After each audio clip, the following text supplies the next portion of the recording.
umuyoboke w'Imana ntabwo azaheranwa. Zaburi igice cya 56. Dusome mu izina rya Yesu. Igenewe umuririmbisha, ikaririmbwa nk'iyitwa Inuma iri kure cyane, iri mu zo bitirira Dawidi. Iririmbwa banihiriza ijwi. Yayihimbye igihe Abafilisiti bamufatiye i Gati. Mana yanjye ngirira ibambe, abanzi banjye barankurikiranye umunsi wose, bahora bandwanya bakanyutsa igitutu. Umunsi wose ingenza zinyomaho. Abandwanya ntibagira umubare, barandusha imbaraga. Igihe mfite ubwoba ni wowe niringira Imana, ari nako ndata ijambo ryayo. Nkiringira Imana maze simbe nagira ubwoba. Ubwo se muntu buntu yashobora kuntwara iki? Umunsi wose birirwa bambabaza, nta kindi batekereza atari ukungirira nabi. Baca ibico bakangenza, baronda aho nyuze hose kugira ngo bamvutse ubugingo. Ku mpamvu y'ubwo bugome bwabo bashobora bate guhonoka? Mana yanjye, uburakari bwawe nibukureho bene abo bantu. Imiburagiro yanjye ni wowe uyizi. Tega urwabya rwawe, amarira yanjye ahungobokemo. None se siko byanditse mu gitabo cyawe? Abanzi banjye bazakubana bahunga umunsi nagutabaje. Ndabizi Imana iri kumwe nanjye. Niringira Imana, ari nako ndata ijambo ryayo. Niringira Uhoraho, ari nako ndata ijambo rye. Niringira Imana maze simbe nagira ubwoba. Ubwo se abantu bashobora kuntwara iki? Mana yanjye, nkomeye ku masezerano nakugiriye. Nzagutura ibitambo by'ibisingizo, uko amagara yanjye wayakijije urupfu. None se ibirenge byanjye ntiwabirinze gutsikira, kugira ngo ngende imbere y'Imana mu rumuri rumurikira abazima. Zaburi igice cya 57. Imana niyo mizero y'umuntu uri mu kaga. Igenewe umuririmbisha, ikaririmbwa nk'iyitwa Witsemba. Iri mu zo bitirira Dawidi, bakayiririmba banihiriza ijwi. Yayihimbiwe mu buvumo igihe yahungaga Sawuli. Gira ibambe, Mana yanjye ngirira ibambe, kuko ari wowe nashatseho ubuhungiro, maze nikinga mu gicucu cy'amababa yawe, kugeza igihe ibyago ndimo bizashirira. Ndatakambira Imana umusumba byose, Imana indengera muri byose. Aho iganje mu ijuru ninyoherereze icyankiza. Dore umuntu usatiriye yatutse Imana, none nayo nigaragaze ineza n'ubudahemuka bwayo. Dore ndyamye hagati y'abantu bameze nk'intare zimiragura bene muntu. Amacumu n'imyambi nibyo menyo yabo, inkota ityaye ikaba urumuri rwabo. Mana yanjye, garagaza ububasha bwawe busumba ijuru. Ikuzo ryawe ritumbagire hejuru y'isi yose. Mu nzira nyuramo bahateze umutego, ariko narunamye ndawurokoka. Bari bacukuye urwobo imbere yanjye, none nibo baruguyemo. Mana yanjye, umutima wanjye wasubiye mu gitereko.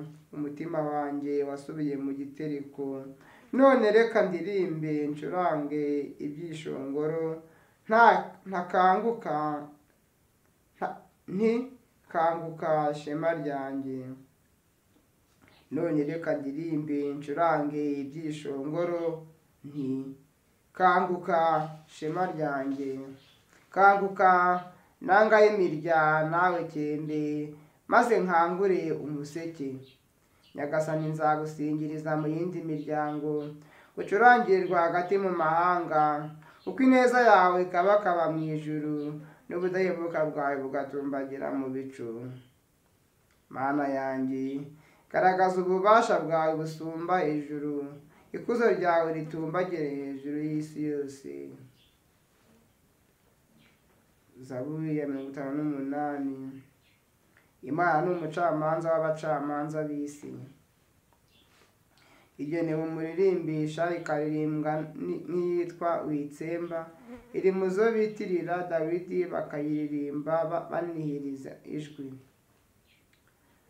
Banyabubasha, aho muvuga koko ibihuje n'ubutabera, bana b'abantu, aho muca imanza mukurikije amategeko. Banyabubasha, aho muvuga koko ibihuje n'ubutabera, bana b'abantu, aho muca imanza mukurikije amategeko. Oya, ahubwo mugira nabi nkana, mugakwiza ku isi urugomo ruterwa n'ibiganza byanyu. N'abagira nabi bayobye bakiri mu nda ya ba nyina, bakaba n'abanyabinyoma barindagiye bakivuka.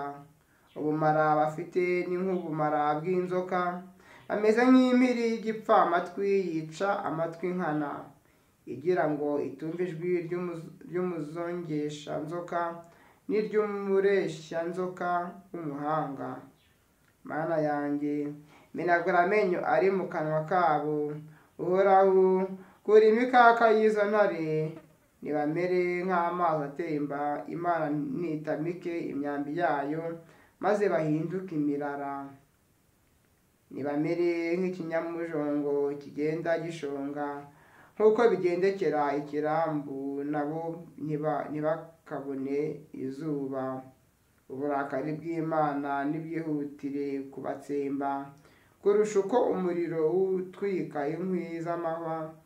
Naho intungane izashimishwa no kubona uko ihorewe, yogereze ibirenge byayo mu maraso y'abagiranabi, maze rubanda bavuge bati, koko ubusugire bw'intungane bubaho, kandi hariho Imana ica imanza ku isi.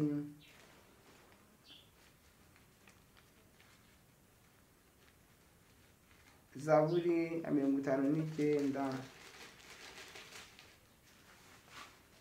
Isengesho ry'umuntu abanzi bamereye nabi. Igenewe umuririmbisha, ikaririmbwa nk'iyitwa Witsemba, iri mu zo bitirira Dawidi bakayiririmba banihiriza ijwi. Yayihimbiwe igihe Sawuli yohereje abantu ngo bagote urugo rwe bamwice. Mana yanjye, nkiza abanzi banjye, undinde abaje kuntera, nkiza abagira nabi, unkure mu maboko y'abantu b'imenamaraso. Koko rero ngaha baciye igico ari jye bibasiye. Uhoraho, dore abanyamaboko bakoraniye kuntera, kandi nta kosa nta n'icyaha nakoze, nta n'ikibi cyangaragayeho, ariko dore bahururiye kuntera no kuntega. Kanguka uze aho ndi wirebere nawe, wowe Uhoraho Mugaba w'ingabo, Mana ya Isirayeli. Kanguka uhe ibihano ariya mahanga yose, abo bagambanyi b'abagiranabi, ntugire n'umwe ubabarira.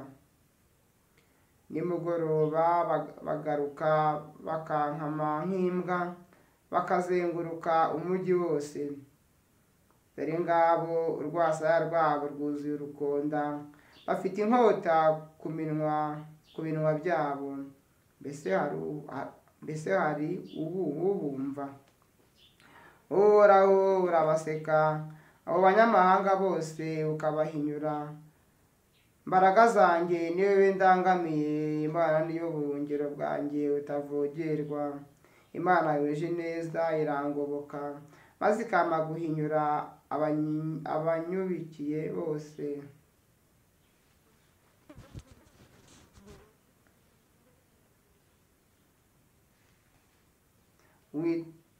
wihutiraho ngo ubice, ejo umuryango wanjye utava aho ubyibagirwa.